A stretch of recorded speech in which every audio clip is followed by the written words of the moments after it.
باللہ من الشیطان الرجیم بسم اللہ الرحمن الرحیم الحمدللہ رب العالمین والصلاة والسلام علی محمد وعلی آلہ الطیبین الطاہرین واللعنۃ الدائمۃ علی اعدائہم اجمعین اما بعد فقد قال اللہ سبحانہ وتعالی فی کتابہ المجید بسم اللہ الرحمن الرحیم الم تر الی الذی حاج ابراہیم فی ربہ ان آتاہ اللہ الملک اذ قال ابراہیم ربی الذی یحیی ویمیت قال انا احیی وامیت قال ابراہیم فإن اللہ یأتی بالشمس من المشرق فأتی بها من المغرب فبہت الذی کفر واللہ لا یہدی القوم الظالمین۔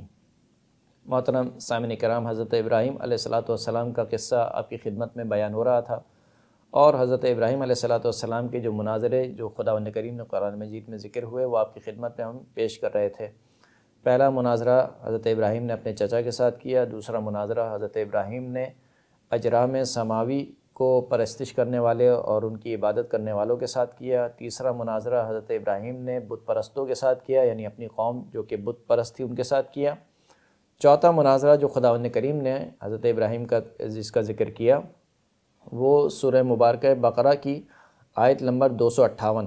اس میں خداوند کریم نے فرمایا کہ الم تر الی الذی حاج ابراہیم فی ربہ، کیا تم نے نہیں دیکھا اس شخص کو کہ جو ابراہیم سے لڑ رہا تھا، کٹ حجتی کر رہا تھا، فی ربہ، ابراہیم کے رب کے بارے میں۔ یہ کٹ حجتی کیوں کر رہا تھا؟ ان آتاہ اللہ الملک، کیونکہ خداوند کریم نے اس کو ملک عطا کیا تھا۔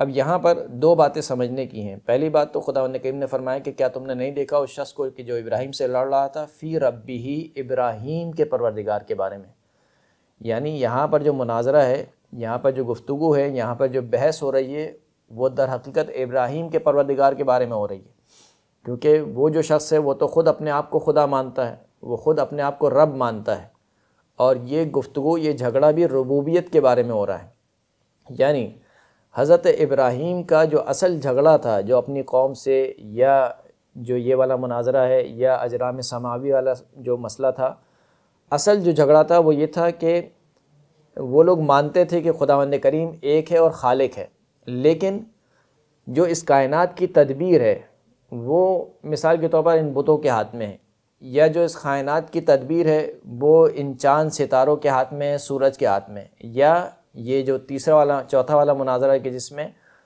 کہا جاتا ہے روایت میں، جس کا نام ہے نمرود، کہ نمرود جو ہے وہ لڑ رہا تھا ابراہیم سے ان کے پروردگار کے بارے میں، حالانکہ نمرود بھی یہ مانتا تھا کہ ایک خالق ہے، لیکن اب خالق ہونے کے بعد جو ربوبیت کا کام ہے نعوذ باللہ وہ میں کر رہا ہوں، جو تدبیر کا کام ہے نعوذ باللہ وہ میں کر رہا ہوں، اسی لیے یہاں پر رب کا لفظ استعمال ہوا۔ الم تر الی الذی حاج ابراہیم فی ربہ، یعنی ربوبیت کے بارے میں جھگڑا تھا۔ اصل جھگڑا یہ نہیں تھا کہ خالق کون ہے، وہ بھی ایک خالق کو مانتے تھے، بتوں کو پرستش کرنے والے بھی ایک خالق کو مانتے تھے، چاند ستاروں کو پرستش کرنے والے وہ بھی ایک خالق کو مانتے تھے۔ اصل جھگڑا تھا ربوبیت کے بارے میں اور مدبر ہونے کے بارے میں، کہ کون مدبر ہے، کون رب ہے۔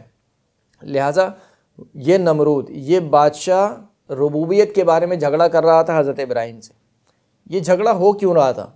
آخر کیا وجہ ہوتی ہے کہ ایک انسان اپنے آپ کو خدا سمجھنے لگتا ہے، یا خدائی صفات کا حامل سمجھنے لگتا ہے، یا یہ کہنے لگتا ہے دوسرے الفاظ میں کہ اب میں اس کائنات کو چلانے والا ہوں؟ یہی فرعونیت ہے۔ فرعون بھی یہی کہتا تھا، یہ نمرود ہے، نمرود بھی یہی کہتا تھا، قارون وہ بھی یہی کہتا تھا۔ وجہ کیا تھی؟ وجہ یہ تھی کہ ان آتاہ اللہ الملک، خداوند کریم نے ان کو بادشاہت دے دی تھی۔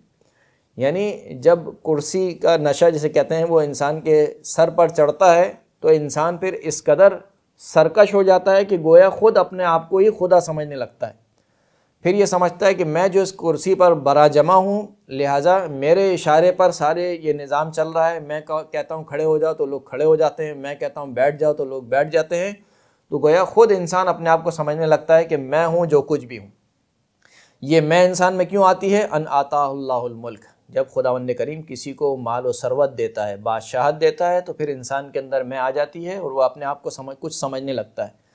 یہی مسئلہ نمرود کا تھا، جس کو خداوند کریم نے فرمایا کہ ان آتاہ اللہ الملک۔ لڑنے کی وجہ کیا تھی؟ کیونکہ اس کو، نمرود کو، خداوند کریم نے بادشاہت عطا کی تھی۔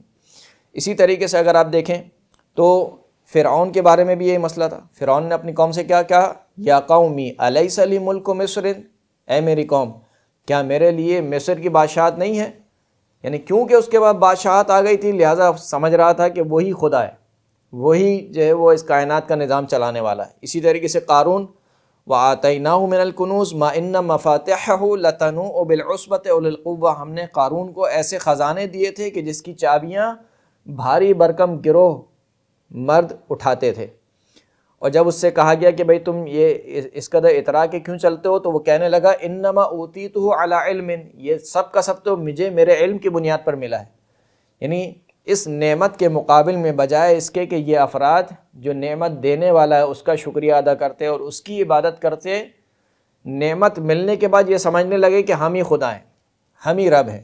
لہٰذا اس نے کہا کہ نمرود نے کہا کہ میں رب ہوں کیونکہ میرے پاس بادشاہت ہے۔ مناظرہ کیسے شروع ہوا؟ اذ قال ابراہیم ربی الذی یحیی و یمیت، حضرت ابراہیم نے کہا کہ میرا پروردگار وہ ہے کہ جو زندہ کرتا ہے اور مارتا ہے۔ قال انا احیی و امیت، اس کے جواب میں اس نمرود نے کہا کہ میں بھی زندہ کرتا ہوں اور میں بھی مارتا ہوں۔ روایت کے جملے ہیں بہرحال اس نے جو ہے وہ زندان سے 2 قیدیوں کو بلایا اور ایک قیدی کو رہا کر دیا، آزاد کر دیا، اور ایک قیدی کی گردن اڑا دی، کہا دیکھو میں نے بھی زندہ کیا اور میں نے بھی مار دیا۔ اب یہ مغالطہ ہے جو وہ دینا چاہ رہا ہے۔ در حقیقت جو حضرت ابراہیم خدائی کمال پہچانوانا چاہ رہے تھے وہ یہ پہچانوانا چاہ رہے تھے کہ خداوند کریم وہ ہے کہ جس کے ہاتھ میں زندگی اور موت ہے، یعنی وہ خداوند کریم وہ ہے کہ جو زندگی اور موت کو ایجاد کرنے والا ہے۔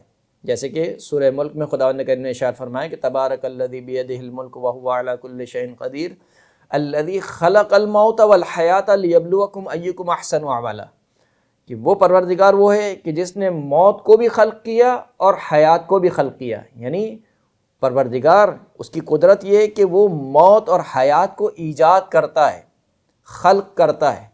مراد یہ نہیں تھی کہ جو نمرود نے کام کیا کہ مثال کے طور پر 2 زندانی کو بلایا، 2 قیدیوں کو بلایا اور ایک کو آزاد کر دیا اور ایک کو ایک کی گردن اڑا دی، یہ خلق اور ایجاد نہیں ہے، بلکہ یہ تو محض اسباب میں سے ایک سبب کو مثال کے طور پر اس سے متمسک ہونا ہے، اس کے علاوہ اور کچھ نہیں ہے۔ جبکہ حضرت ابراہیم یہ کہہ رہے تھے کہ ربی الذی یحیی و یمیت۔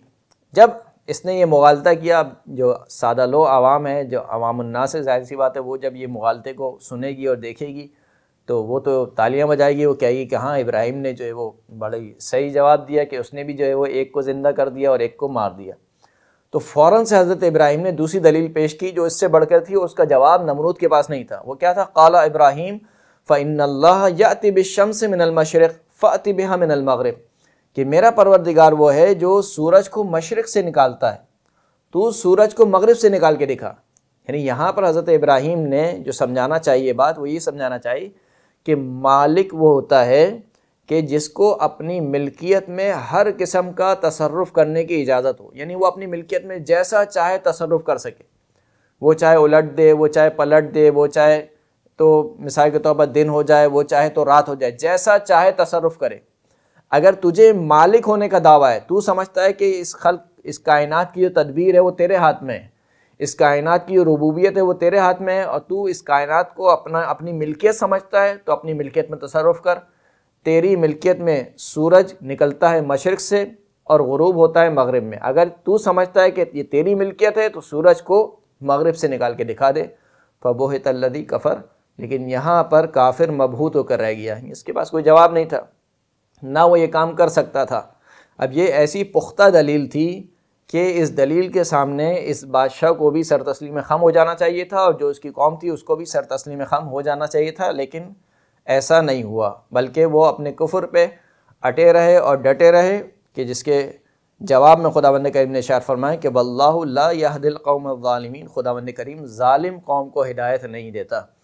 یعنی کیوں نہیں ہدایت دیتا؟ ان کے ظلم کی وجہ سے، کیونکہ یہ صحیح ہونا نہیں چاہتے، دلیل آنے کے باوجود صحیح نہیں ہونا چاہتے، برہان آنے کے باوجود، عقلی دلیل آنے کے باوجود یہ اپنے اسی عقیدے پر ڈٹے ہوئے ہیں۔ اس کا مطلب یہ ہے کہ یہ صحیح ہونا ہی نہیں چاہتے، تو پس کیونکہ یہ صحیح نہیں ہونا چاہتے تو خداوند کریم بھی ظالم قوم کو ہدایت نہیں دیتا۔ وآخر الدعوانا ان الحمد للہ رب العالمین۔